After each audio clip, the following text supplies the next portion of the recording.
Hi and welcome to today's lesson. So what I'm going to be teaching you today is what to do as soon as you open your paper onto your unseen poetry exam.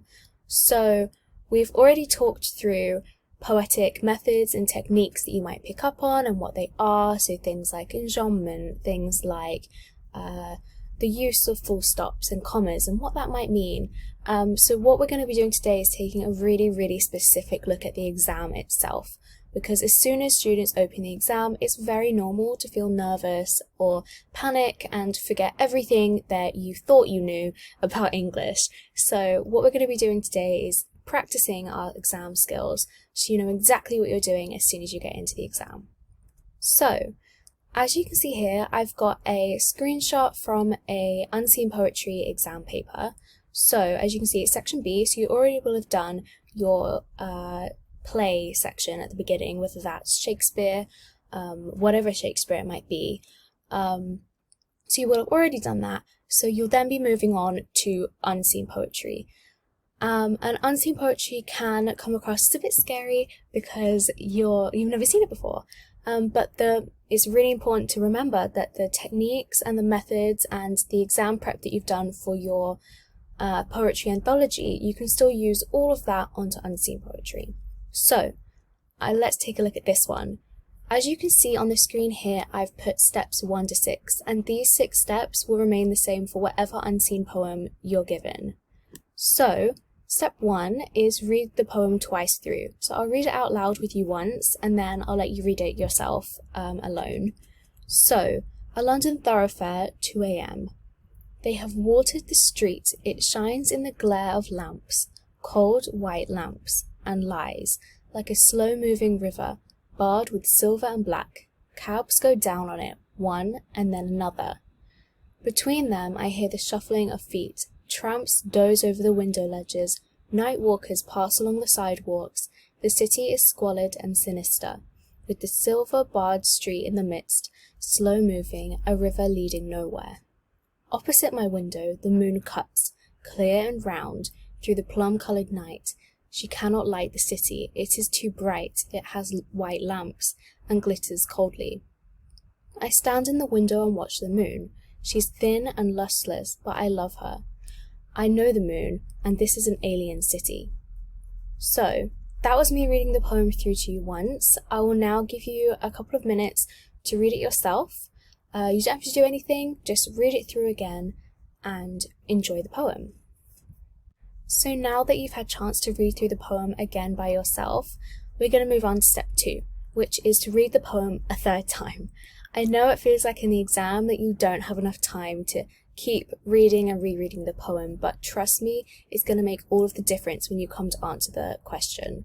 So, instead of just reading through the poem again, what we're going to do is read it through a third time, but we're going to underline or highlight, whatever you find easier in the exam, what we initially notice. So, I'll do it with you. So, we'll read through it again. They have watered the street. It shines in the glare of lamps, cold white lamps.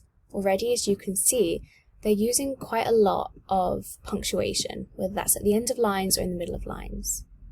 And lies, like a slow-moving river, barred with silver and black. Cabs go down it, one and then another. Between them, I hear the shuffling of feet. Tramps doze on the window ledges, night walkers pass along the sidewalks, the city is squalid and sinister, with the silver-barred street in the midst, slow-moving, a river leading nowhere. What I've just noticed from those last few lines is that there's a lot of S sounds there, and it's impacting the way that I'm reading it through. To the next stanza. Opposite my window the moon cuts, clear and round, through the plum-coloured night. She cannot light the city, it is too bright. Again, you have the moon being referred to as she, potentially personification, but we'll come back to that. It has white lamps and glitters coldly. I stand in the window and watch the moon. She is thin and lustreless, but I love her. I know the moon, and this is an alien city. What really strikes me is the last few words, an alien city. What could this mean? So you see at this point, I really don't have to do much analysis. I'm just pointing out what I've noticed and what might be interesting to me. So now we move on to step 3, which is to read the question and make sure that we understand it. So this might mean that you're reading it a few different times. So the question, as it says here, a London thoroughfare 2 a.m. How does the poet present the speaker's feelings about the city at night? And part of making sure that we understand the question is to decode the question. So what we'll do is, in a London thoroughfare 2 a.m, this is just the poem. That's just the title of the poem, as you can see at the top here. How does the poet, Amy Lowell, as we can see here, and it's always good to refer to the poet's name in your answer.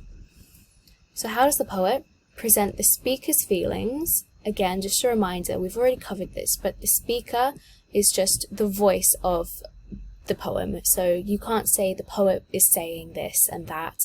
It's a lot better if you slip up and say the poet, it's fine, but it's better to refer to the speaker because the speaker is an unidentified person because the poet hasn't told us who is talking through the poem. So how do they present the speaker's feelings about the city at night? And this is the important part. So the speaker's feelings about the city at night, and this is where you're going to get all your marks for talking about the city at night. So now that we understand the question and it's asking us to think about the city at night, we can now go back through the poem again, as step 4 says, read it again, and we're looking for 3 things that could potentially start to answer the question.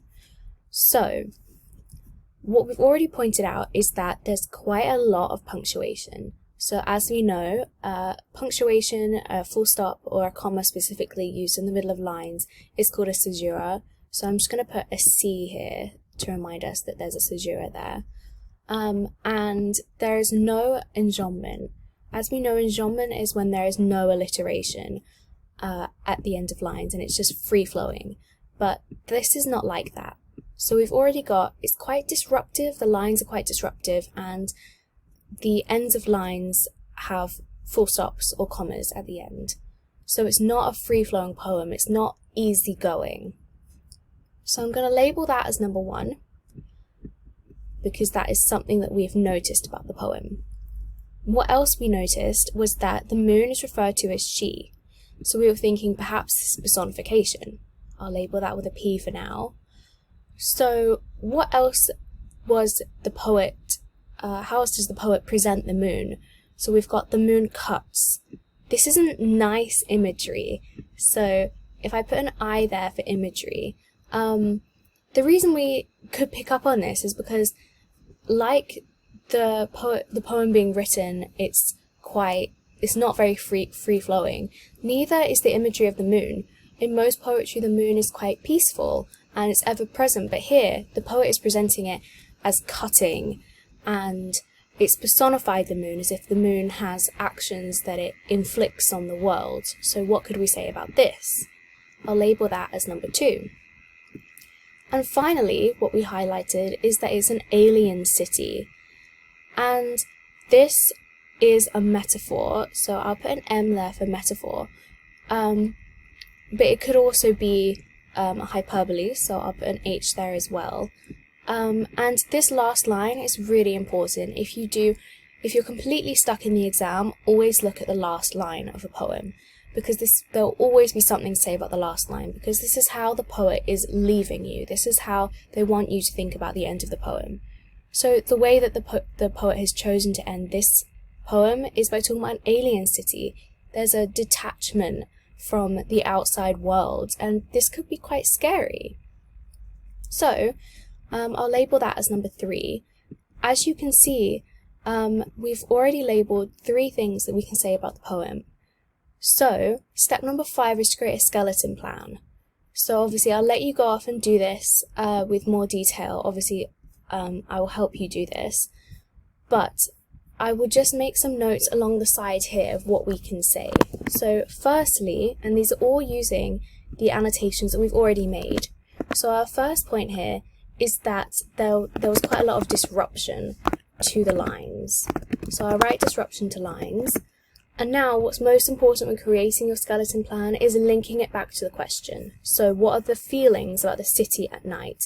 So what could disruption say about the speaker's feelings about the city of night? Maybe it's scary. maybe it's not very peaceful. Secondly, we said that the moon is personified. So I'll put moon is personified here. Again, what does this say about the city at night? It says maybe there's something surreal about the city at night. Maybe the moon having the power to act by itself means that humans have less power at night. And obviously, talking about less power, we're talking about feeling powerless, which again links back to our overarching point that it's quite scary. The city at night seems quite a scary place. And thirdly, we said about the metaphor or the hyperbole of the final line. I'm just going to put final line here because there's lots we could say about that. So again, linking that to the city at night, it's alien. So there's a detachment from humanity almost, isn't there? It's like at nighttime, again, it comes back to this feeling of unsafe, it's alien, it's unknown to us. So now that I've written those 3 points there, you can see how easily in an exam you can come up with 3 points just from what you noticed about reading the poem. So, and then point number 6 obviously is to start writing. This in an exam, I know we've spent a good 10 minutes going over this. In an exam, you can spend 5 to 10 minutes doing it because it's 24 marks as you can see. So you should be spending around half an hour, which will leave you 20 minutes to then write the answer. And if you've planned it really well like this, and you will know your techniques that you're looking for, and the poem isn't going to be wildly difficult to talk about. So you'll get there quite quickly, and so 20 minutes to write your answer will be more than enough. So, as you can see, points 1 to 6 on what you should do when you open your paper and you see your unseen poem. We'll obviously work on this in the weeks to come, so maybe this week if you feel like it, maybe write the introduction, maybe write a paragraph or 2 if you feel comfortable doing that, or maybe you'll just feel comfortable reading back over the poem and making sure you understand it. Obviously in the exam you won't have time to reread it lots and lots of times, but for practice and for revision it's really good to keep practicing with unseen poems and make sure that you're getting to grips with different techniques being used in different poems that aren't in your anthology. So I'll leave it there, but this is what you can be doing this week, and if you have any questions then feel free to reach out.